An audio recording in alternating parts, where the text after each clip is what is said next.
여러분 반갑습니다. 반도체 오빠 천마쌤입니다. 오늘은 또 삼성전자 오늘 한번 살펴보도록 하겠습니다. 주가 결과에 대해서 한번 이야기를 해볼게요. 오늘은 삼성전자 그래도 선방을 했습니다. 선방을 했고 오늘 코스피가 좀 빠졌잖아요. 오를 듯 말 듯 계속 등락거리더니 결국은 약보합으로 끝났습니다. 0.01%로. 그래서 개미들이 1536을 매도를 했어요. 오늘은 외국인하고 기관들 샀는데 기관 애들이 한 1196억 정도 순매수를 했고요. 삼성전자는 0.52% 올랐고 하이닉스가 0.5%, 우선주 0.8, 셀트리온이 0.72, KB금융 1% 정도 올랐습니다. LG엔솔은 1.2%, 현대차 0.1, 삼바가 1.32, 기아는 약보합, 그리고 포스코홀딩스 1.4% 내렸습니다. 참고하시면 될 것 같아요. 코스닥은 851.01입니다.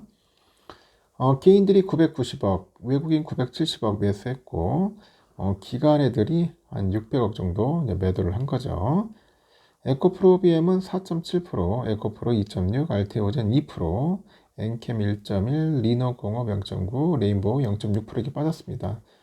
오늘은 HLB가 눈에 띄더라고요. 한 15% 올랐고 HPSP가 6.8%나 급등을 했습니다. 그래서 코스닥 지수를 좀 끌어올리는데 뭔가 좀 도움이 되지 않았나 하는 것 같아요. 한국 정부가 요즘 추진 중인 밸류업 프로그램의 성공 사례로 꼽히는 일본의 기업 가치 제고 정책은 기시다 총리 등 정부의 그 고위 관계자들이 해외 투자자들과의 긴밀한 소통에 직접 나섰다 보니까 이 탄력을 받았다 그런 진단이 있어요. 여기에 세제 인센티브하고 광범위한 경제 개혁이 맞물리다 보니 긍정적인 효과를 냈다는 분석이 있습니다. 일본의 그 금융청 국장이 28일 날 오늘이잖아요. 서울 여의도 콜레드 호텔에서 금융투자협회가 개최한 자본시장 밸류업 국제 세미나에 참석을 해서 기조 발표를 통해서 지난 2021년 기시다 내각 출범 이후 새로운 자본주의 정책이라는 그런 큰 틀 아래에 밸류업 정책들이 이뤄지고 있다 이렇게 소개를 합니다. 일본판 밸류업 정책의 성공 요인으로는 정부 고위 관계자들의 그 해외 투자자에 대한 긴밀한 소통 노력, 그리고 가계자산의 자본시장 유입을 위한 광범위한 구조적인 개혁, 그리고 세제 인센티브 등을 꼽았습니다. 호리모토 국장은 새로운 자본주의 정책에 대해서 이 산업과 금융, 노동 등 다양한 분야에 걸친 경제 개혁을 의미한다. 이러면서 구체적으로는 성장과 분배의 선순환 구조랑 이 사회적인 과제 해결과 경제 성장이라는 이 두 가지 컨셉이다. 이 두 가지 컨셉이라고 설명을 합니다. 앞서서 기시다 내각은 2020년 6월 기업 지배구조 개선과 가계소득 증대, 이 스타트업 육성 등을 포함해서 이 금융산업 정책을 내놨는데 실제로 보니까 일본 증시 대표 지수인 니케이 225, 이 평균 주가는 최근에 1년간에 20% 넘게 상승을 했어요. 34년 전 거품경제 당시의 기록을 넘어가지고 사상 최고치를 기록하는 등 이 밸류업 정책은 성공한 것으로 평가를 받죠. 특히 기시다 총리를 비롯해서 정부 고위 관계자들이 직접 나서가지고 해외 투자자들과의 소통에 나선 점이 정책 성공에 긍정적으로 작용한 것 같습니다. 호리모토 국장은 기시다 총리가 직접 뉴욕에서 투자자들과 만나서 이 자본시장 관련해서 질문을 받아요. 총리를 비롯해서 정부 고위 관계자들이 해외 투자자들과 긴밀한 그런 소통 노력을 해왔다. 이렇게 언급을 합니다.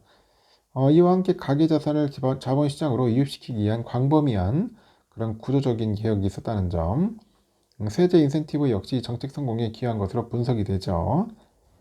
국장은 일본 정부의 그 자산 운용 입국 실현 계획을 소개하면서 정부가 투자 사슬에 속하는 가계, 기업, 금융사 등 그 각 주체들의 행동 변화와 개혁을 촉구를 한 겁니다. 세제 인센티브 등 정책 성과에 대해서 일본판 그 소액 투자 비과세 제도죠. 니사라고 해요. 니사. NISA인데 이 니사를 소개해가지고 투자 입문자를 위해서 리스크 분산이 가능한 투자 상품을 마련하고 젊은 시절부터 소액 투자를 장기적으로 이어갈 수 있도록 평생 이 1,800만 엔 정도의 투자 관련 세금을 면제해주는 세제 혜택을 실시한답니다. 야, 진짜 일본 좋네요. 응? 올해 1월부터 연간 투자 상한액이 인상이 되고 이 비과세 기간도 무기한으로 늘어나가지고 일본 증시에 투자하는 개미들이 급증했어요. 그 지수 상승에도 긍정적인 영향을 미쳤다는 겁니다. 한편으로 이날 두 번째 발표자로 나선 그 맥킨지 앤컴의 그 컴퍼니죠. 맥킨지 앤 컴퍼니 시니어 파트너가 이 코리아 디스카운트에 대한 통상적인 오해와는 달리 한국이라서 부과되는 고유의 페널티보다는 기업의 저조한 투하 자본 이익률하고 이 산업의 낮은 성장성에서 오는 문제가 밸류에이션 격차의 원인이다. 이렇게 지적을 합니다. 그러면서 기관 투자자가 책임 있는 투자 활동을 지속하고 투자 대상 기업에 대한 장기적인 관점의 그런 투자랑 그 소통 노력을 기울여야 한다. 제안을 합니다. 금융투자에서는 기업금융 전문화를 통해서 기업금융 사업의 근원적인 변화를 도모하는 한편 가계자산을 자본시장으로 유치하려는 노력을 지속해야 한다고 제안을 했습니다.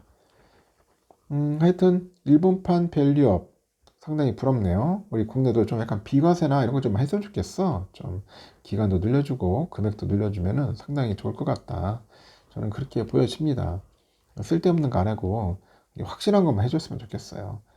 오늘 삼성은 여러분 아시다시피 시작가는 76,500원에서 시작을 해서 78,000원까지 잘 가다가 결국은 77,600원으로 마무리됐습니다. 큰 상승은 좀 이루기는 힘들었습니다. 왜냐면은 외국인들이 역시나 아직까지 팔아요. 또 오늘 또 개미들도 팔았고 오늘 기관 애들이 248만 주 기관이 오늘 사주는 그런 모습을 보였습니다. 어제도 그렇고 오늘도 그렇고 기관이 사요. 골드만 애들이 좀 많이 팔았어요. 127만 주 정도 많이 팔았습니다. 그래서 사기도 했겠지만은 30만 주 골드만이 매도했고 모건이 83,000, JP 모건 26,000 매도를 했네요. 우선주도 오늘 그래도 좀 올랐습니다. 그래도 오늘 우선주도 시가가 62,800원 시작을 해서 쭉 올라더니 63,700원까지 갔었습니다. 하지만 오후 되니까 좀 빠지더라고요. 결국 빠져서 63,100원으로 다행히 63,000원 선을 지켰는데 외인들은 들어왔습니다. 3거래일 팔더니 오늘은 들어왔고 기관 애들이 좀 들어와요. 10만 주나 상당히 좀 특이했습니다. 오늘 개인들 한 15만 주 정도 신나게 팔았고 JP 애들이 한 94,000, 다이와 77,000, 노무라 68,000, 그리고 HSBC 52,000 정도 매수를 했고요. CT 9만, JP 86,000, 메릴린치 5,100 매도했습니다. 이렇게 해서 오늘은 기관 애들이 삼성전자를 좀 올려줬다. 그렇게 보시면 되겠습니다. 여기까지 하겠습니다.